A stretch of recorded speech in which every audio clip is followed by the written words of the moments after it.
오늘은 디모데에게 보낸 두 번째 편지에 나타나 있는 오네시보로에 대한 말씀으로 우리 같이 은혜를 나누려고 합니다. 금년에 우리 교회 표어가 사랑으로 섬기는 교회입니다.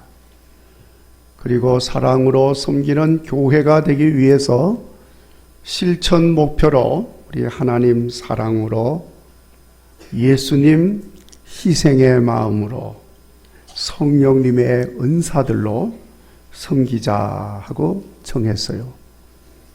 우리가 실천 목표를 따라서 힘쓰고 기도하면 반드시 섬김의 아름다운 역사들이 나타나게 되어질 줄로 믿습니다.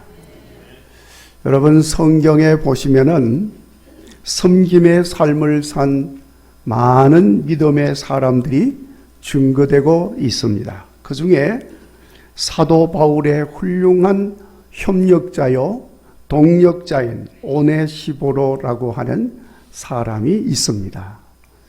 사도 바울이 위대한 복음 사역을 잘 수행할 수 있었던 것은 바울 자신의 능력도 능력이고 또 무엇보다도 교회를 사랑하는 마음이 뜨거웠고 그리고 복음의 열정도 대단한 사람이었습니다. 그렇지만은 다 그런 요소들이 있어서 사역을 잘 수행했지만 무시할 수 없는 그 한 가지가 있는데 언제나 함께 동력하는 사람들의 섬김이 있었다 하는 것입니다. 지난 한 해 우리 교회 참 어려웠습니다. 힘든 한 해였어요. 자, 그런데 함께 동력하는 목사님, 전도사님들이 성심껏 협력해 주셔서 목회 사역을 잘 수행을 했습니다. 특별히 부목사님이 한 분밖에 없어서 유하라 목사님이 대단히 많이 수고를 하고 애써 주셨어요. 그래서 그나마도 우리가 잘 감당하고 한 해를 마무리할 수가 있었습니다. 이렇게 협력하는 협력자가 없이는 모든 일을 잘 수행할 수가 없는 것입니다. 그와 마찬가지로 에베소 교회의 신실한 제자 오네시보로, 그는 진실로 사도 바울에게는 너무나도 소중한 협력자요 동력자였습니다. 바울이 에베소 교회에 있을 때도 그는 진실한 마음으로 사도 바울 옆에서 협력하고 동력을 하였지만 지금 로마의 옥중에 있는데도 로마까지 찾아와서 진실한 마음으로 섬겨 주었던 것입니다. 그 사람이 오네시보로입니다. 자, 여러분, 바울이 로마에 있는 감옥에 있을 때 많은 사람들이 바울을 떠났습니다. 어떤 사람은 바울이 감옥에 있는 것을 부끄럽게 여겼어. 말하기조차 꺼려한 사람도 있고, 어떤 사람은 바울이 감옥에 있다는 것을 비난하기도 하고, 어떤 사람은 잘 믿는다는 사람이 어떻게 감옥에 갇히게 됐나, 잘 믿어도 소용이 없네 이러면서 시험에 들기도 하고, 그래서 15절 말씀에 보면은 아시아에 있는 사람들이 다 나를 버렸다 하고 기록을 하고 있어요. 아시아라고 하는 곳은 지금의 튀르키예를 말하는 것입니다. 그 튀르키예에 여러 교회들이 있죠. 사도 바울이 복음을 전해가지고 세운 교회들이 많이 있잖아요. 에베소 교회도 거기에 있었습니다. 그러니까 그 많은 지역에 있는 사람들 중에 사도 바울을 모르는 척하고 외면하고 버렸고, 특별히 그 중에 부겔로와 흐모게네도 있다 하고 이름을 구체적으로 밝혔어요. 그러니까 이 부겔로와 흐모게네라고 하는 사람은 당시에 나름대로 좀 이름을 떨친 사람이라는 것을 알 수 있어요. 그러니까 이름을 밝혀놓은 것입니다. 사도 바울이 이렇게 부드러운 글로 기록은 하고 있습니다만은 사실 바울은 그 마음이 참으로 처참하고도 아픈 마음이었어요. 감옥에 갇혀 있다고 믿었던 형제들이 등을 돌리고 못 본 척하고 돌아서는 그 모습을 보면서 사도 바울의 마음이 얼마나 아팠겠어요. 자기를 못 본 척하는 것은 그런 대로 상관이 없지만 주님을 모르는 척하고 교회를 외면하고 돌아서는 그 모습을 바라볼 때 바울의 마음은 너무나도 아팠다는 것입니다. 여러분, 목회를 하다가 보면은 때때로 교회를 잘 섬기고 신앙생활도 잘하던 성도가 어느 날 갑자기 싸늘한 마음을 가지고 교회를 떠나는 것을 볼 때가 있어요. 권면하고 그러면 안 된다고 말을 해도 그냥 다 싸늘하게 거절하고 돌아서서 떠나가는 그 모습을 보는 목회자의 마음은 천갈래 만갈래 찢어지는 것입니다. 그런데 교회를 떠나는 것이 아니라 아예 주님을 떠나가 버리는 그 모습을 바라보는 이 바울의 마음, 얼마나 아팠겠습니까? 자, 그런데 여러분, 이런 아픔과 상처 속에 있는 바울에게 그런 자들과는 다르게 이 바울을 끝까지 신실함으로 섬긴 사람이 있었어요. 그것도 그 로마의 감옥에까지 찾아와서 섬긴 제자가 있었는데 그 사람이 오네시보로라는 사람이었습니다. 여러분, 우리 모두 오늘 본문에서 이 바울이 칭찬하면서 축복하며 기도하고 있는 오네시보로를 본받으시는 성도들이 되시기 간절히 바랍니다.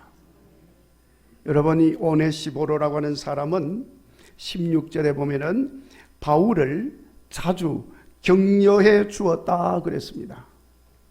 격려해 주었다고 하는 말은 수고한 일에 대하여 용기를 주고 힘을 주고 칭찬을 해 주었다는 의미가 있습니다만은 여기서 본래 의미는 마음을 시원하게 하였다는 거예요. 고린도 교회 스데바나 같은 제자도 성도들의 마음을 시원하게 하는 제자라고 증거를 하고 있는데 오늘 이 오네시보로도 그렇게 사도 바울의 마음을 시원하게 해주는 사이다 같은 사람이었다는 거예요.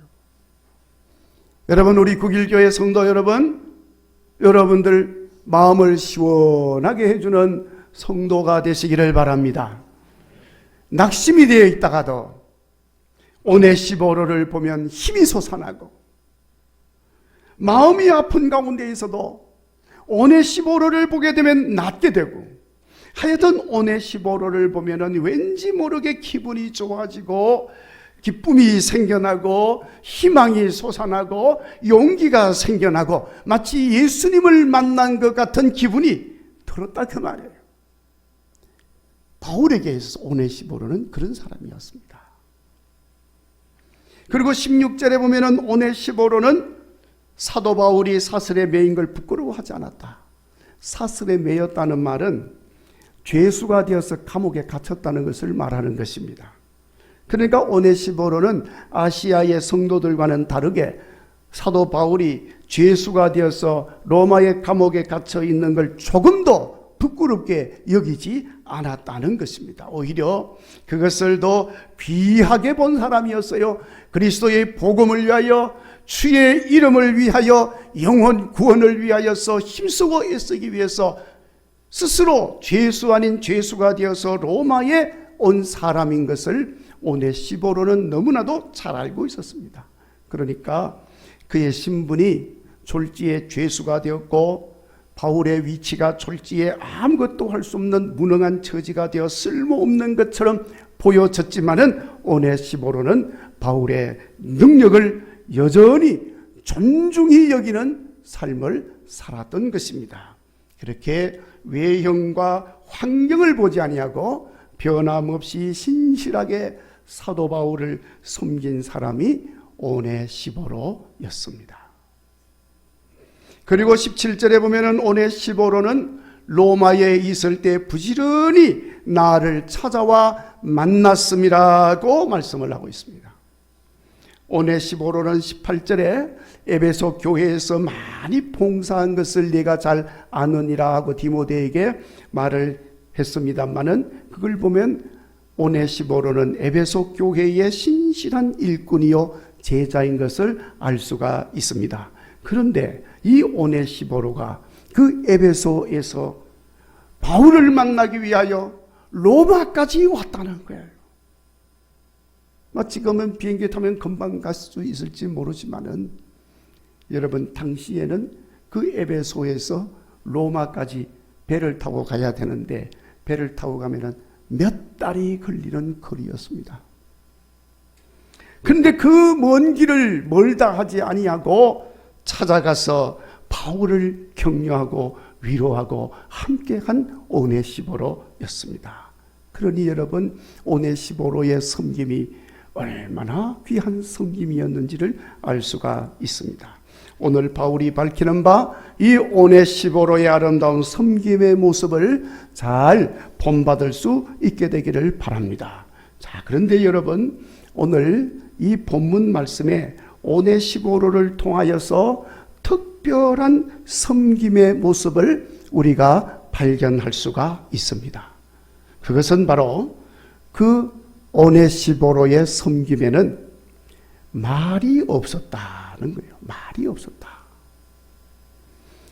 바울을 자주 찾아왔습니다. 바울을 부끄러워하지 아니하고 격려해 주었습니다. 무슨 말을 해서 격려한 것이 아니었습니다. 그저 찾아와서 함께 있어 준 것만으로 훌륭한 격려가 되어졌고, 바울이 말하는 것을 옆에서 묵묵히 들어준 것으로 바울의 마음을 시원하게 해 주었다는 거예요. 그러니까 지극정성으로 바울을 섬겼지만 이 오네시보로의 섬김에는 한마디 말이 없어. 묵묵히 바울과 함께 하면서 귀를 기울여서 들음으로 바울을 온 몸과 마음으로 섬겼던 것입니다. 저는 오네시보로의 이 섬김을 경청의 섬김, 들음의 섬김이라고 말하게 됩니다. 여러분, 우리가 주님을 섬기고 이웃을 섬기고 교회를 섬기는 데는 여러 가지 모양이 있지만 그 중에 하나가 듣기만 하고 입은 다물고 경청하며 섬기는 것입니다. 오네시보로가 바로 그렇게 섬긴 사람이었습니다. 여러분, 오늘 우리들의 섬김에도 이 오네시보로와 같은 경청의 섬김, 들음의 섬김이 필요합니다. 그렇게 섬기는 여러분 되시기를 간절히 바랍니다. 여러분, 언제부터인가 기독교인 주변에는 기독교인만 있다, 이런 말이 지금 돌기 시작을 했습니다. 여러분 주변에는 어떤 사람들이 있는지 한번 생각을 해보시기 바랍니다. 기독교인 주변에 안 믿는 사람이 없어졌다는 말이에요. 그럼 모두가 다 믿는 사람이라서 그러냐? 아니에요. 안 믿는 사람이 많이 있습니다. 그러나 안 믿는 사람이 믿는 나를 주변에 가까이 하기를 싫어한다, 그 말이에요. 그럼 내 주변에 믿는 사람밖에 없어. 안 믿는 사람이 없는 거예요. 그러니까 전도 못 하겠지요? 전도하려면 안 믿는 사람이 많아야 전도하는데 안 믿는 사람이 없으니 전도할 수가 없는 것입니다. 어떤 불신자는요, 기독교인을 얼마나 싫어하는지, 기독교인이라는 걸 알면 에이 재수 없어, 이러는 사람도 있어요. 심지어 어떤 가게는요, 소금까지 뿌리더라니까. 소금 뿌리죠. 자, 그러다 보니까 여러분, 안 믿는 사람이 있어야 전도도 하는데, 안 믿는 사람을 믿는 사람으로 인도해 드릴 수 있는데 안 믿는 사람이 없어. 자, 여러분 말씀드리려고 하는 것은요, 기독교인이 아닌 사람들이 기독교인을 가까이 하기를 꺼려한다는 거예요. 그러니까 믿는 사람 옆에 별로 없어. 왜 꺼려하느냐? 뭐 여러 가지 이유가 있겠습니다만은 이유 중에 하나는 말이 너무 많아. 말이 많다. 듣는 마음이 없다 그 말이에요. 말만 하지 들을 줄을 모른다는 거예요. 말은 잘하는데 도무지 유익함이 없고, 틀린 말은 아니지만 말은 잘하는데 도움이 안 돼. 말은 잘하는데 도무지 신뢰가 안 된다 그 말이에요. 다시 말해서 듣는 기독교인이 아니라 말하는 기독교인들만 지금 많아졌다는 거예요. 듣는 것보다는 말을 많이 한다는 거 여러분 정말 조심해야 됩니다. 그 사람 마음에 교만이 가득한 것이기 때문에 그래요. 내가 너보다 옳고, 내가 너보다 많이 알고, 내가 너보다 잘났다, 그런 마음이 가득한 거예요. 그래서 듣는 것보다는 자꾸 말하려고 하는 거예요. 그래서 뭔가 가르쳐 주려고 하고, 그게 야고보서에서는 말 많이 하지 말라고 그러면서 선생이 되지 말라고, 가르치라고 하지 마라 그러잖아요. 여러분, 겸손히 듣는 자세가 필요합니다. 듣는 것도 섬김의 중요한 방법입니다. 여러분, 오늘 이 시대는 우리 그리스도인들이 들음으로 전도하는 방법을 깨우쳐야 됩니다. 자꾸 들어줘야 돼요. 들어줘야 돼요.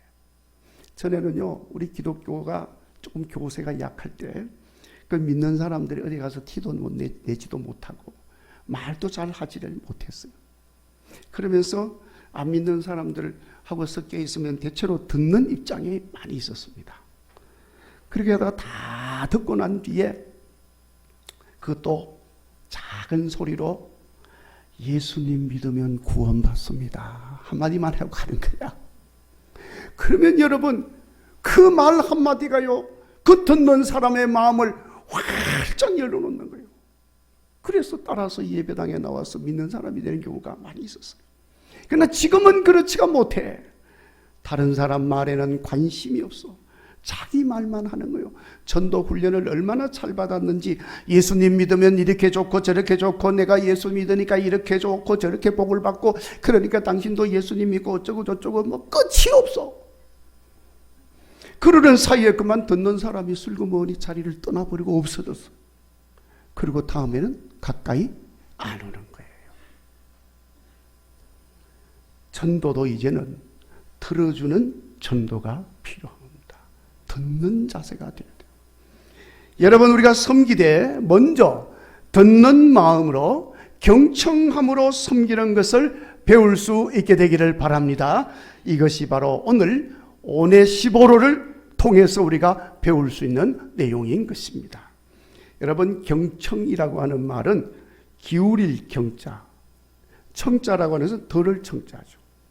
그런데 이 들을 청자도 그 귀 이자만 있는 게 아니고, 거기 보면 눈목자도 들어있고, 그 옆에 밑으로 보면은 마음 심자도 들어있어요. 그러니까 귀를 기울이고 눈으로 보고 마음을 다 해서 듣는 그것이 경청이라는 의미를 갖습니다. 오네시보로는 그저 바울을 찾아가서 함께 있음으로 위로와 격려를 주었고, 바울의 말을 들음으로 그 마음을 시원하게 해주었고, 만나줌으로 힘을 얻게 해준 사람이었습니다. 여러분, 오네시보로는 그러니까 자연스럽게 경청하는 마음으로 섬기는 삶을 살았던 사람이었던 것입니다. 여러분, 현대 사회가 복잡해지다 보니까 여러 가지 직업들이 많이 생겨났는데, 인기 있는 직업 중에 하나가 상담치료사라고 합니다. 그래서 제가 좀 찾아봤어요. 이 상담치료사는 1시간 상담하는데 받는 요금이 10만 원 정도 받는다고 그래요. 그래서 이 상담사가 하는 중요한 일은, 그러니까 1시간이라는 건 60분이 아니고 50분이에요. 50분. 근데 50분 상담하는 중에 거의 40분 이상은 듣는 거예요. 그냥 말하지 않고 그냥 가만히 찾아온 사람의 말을 듣는 거야. 뭐 직업의 특성상 들어야 내담자의 사정을 알게 될 수 있기 때문에 뭐 그럴 수밖에 없습니다만은, 듣지 않고는 치료할 수가 없잖아요. 자꾸 듣는 거예요. 근데 대부분 듣는 중에, 그 말하는 사람은 말하는 중에 그냥 치료받고 가는 거예요. 그런데 이렇게 듣는 마음의 자세는 직업적으로가 아니라도 여러분, 우리가 사람을 섬기는데도 그대로 적용이 되어집니다. 여러분, 사람이 싸웁니다. 부부가 싸웁니다. 왜 싸울까요? 듣는 사람이 없기 때문에 싸우는 거예요. 그저 내가 저 사람의 말을 듣지는 아니하고 내 말만 자꾸 하다 보니까 서로 그냥 목청이 높아지고 자기 주장만 자꾸 하다 보니까 혈압이 올라가고, 그러다 보니까 결국에는 주먹이 왔다 갔다 하는 거예요. 경청해야 합니다. 경청의 섬김이 필요한 것입니다.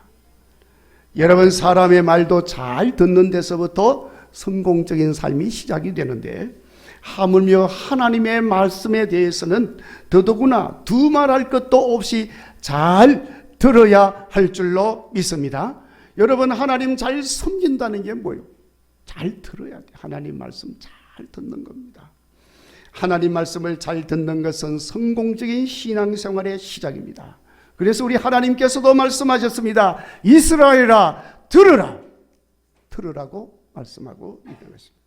믿음도 들으면서 나오고, 아멘. 축복도 들으면서 나오는 겁니다. 결국 잘 듣는 데서 성공적인 삶도 나오고 성공적인 믿음의 생활도 나오게 되는 것입니다. 성도 여러분, 새해에는 잘 들음으로 섬기는 사명을 잘 수행하는 여러분 되시기를 간절히 바랍니다. 그리고 어떻게 하면은 오네시모로처럼 경청함으로 섬기는 삶을 살 수 있습니까? 첫 번째 중요한 것은 경청의 섬김을 위하여 하나님께 기도해야 합니다. 우리가 뭐든지 기도해야 되지만 이거 중요한 것입니다. 모든 섬김이 결국에는 우리 하나님께서 주시는 힘으로, 은혜로, 은사들로 되어지는 줄로 믿습니다. 그러니까 하나님께 듣는 마음을 위해서 우리가 기도 마땅히 해야 됩니다. 솔로몬이 하나님께 듣는 마음을 주셔서 백성들의 사정을 잘 헤아릴 수 있게 해달라고 하나님께 기도하지 않았습니까? 솔로몬은 그 듣는 마음이 굉장히 중요하다는 사실을 깨달은 것입니다. 그래서 하나님께 기도를 하였던 것입니다. 우리도 듣는 마음의 중요함을 깨달아서 듣는 마음을 위하여 늘 하나님께 기도하시기를 바랍니다. 그래서 듣는 섬김의 삶이 있어지기를 바랍니다. 그리고 잘 듣는 섬김의 삶을 위해서 여러분, 야고보 사도가 우리에게 권하는 말씀을 잊지 마시기를 바랍니다. 듣기는 속히 하고 말하기는 더디하라. 이 말씀을 잊지 마시기를 바랍니다. 그래야 성내는 일도 없고 화내는 일도 없고 불의를 행하는 일도 없습니다. 그래서 하나님의 의를 이룰 수가 있는 것입니다. 듣기는 속히 하고 말하기는 더디게 하는 마음은 오네시모가 가졌던 긍휼히 여기는 마음과 맥을 통하고 있는 것입니다. 사도 바울도 그래서 이 오네시모로를 긍휼히 여겨 주시옵소서 하고 기도를 하는 거예요. 여러분, 우리도 긍휼히 여기는 마음을 가지면 내 말을 하기보다는 오히려 더 다른 사람의 말을 경청하는 마음을 가질 수가 있는 것입니다. 미하엘 엔데라고 하는 소설가가 모모라고 하는 소설을 썼는데 그 소설 속에 이런 말이 나옵니다. 말 잘하는 사람보다는 말 잘 듣는 사람이 사람과 세상을 변화시킨다. 아멘. 듣는 사람이 변화시킬 수가 있어요. 말 잘하는 사람은 소용이 없어요. 바울이 말한 것처럼 긍휼히 여기는 마음으로, 남을 나보다 낮게 여김으로 항상 상대방의 말에 귀를 기울여 잘 들으실 수 있는 섬김의 사람이 되시기를 바랍니다. 마지막으로 들음의 섬김을 위한 구체적이고 실제적인 방법으로 사람들이 말하는 3-2-1 법칙을 잘 지켜야 한다는 것입니다. 3-2-1 법칙. 3-2-1 법칙이라고 하는 것은 3부는 경청하라. 그리고 2부는 공감하라. 1부는 내 이야기를 해라. 3-2-1. 여러분, 이것은 성공적인 사업 비결을 말하는 때 사용되어지는 중요한 원칙입니다. 3-2-1 법칙. 그러니까 3분 듣고 2분 공감하고, 공감할 때는 여러분 들을 때 눈과 귀와 마음이 온전히 그 말하는 사람에게 집중되어 있어야 돼요. 이 사람이 지금 말을 하고 있는데 나는 좀 딴 데 쳐다보고 있고 생각이 다른 데 가 있고, 그러면 그건 공감이 전혀 듣는 것도 아니에요.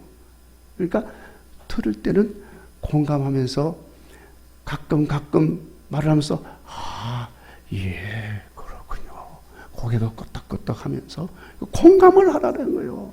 그러다 보니까 3분 듣고 2분 공감하면 전체 6분 중에서 5분은 듣는 거야. 집중해서 듣는 거예요. 그리고 마지막으로 내 말은 간단하게 내 이야기를 하는 거예요. 이게 3-2-1 법칙입니다. 경청의 섬김, 들음의 섬김을 위해서 우리가 꼭 실천해야 될 내용입니다.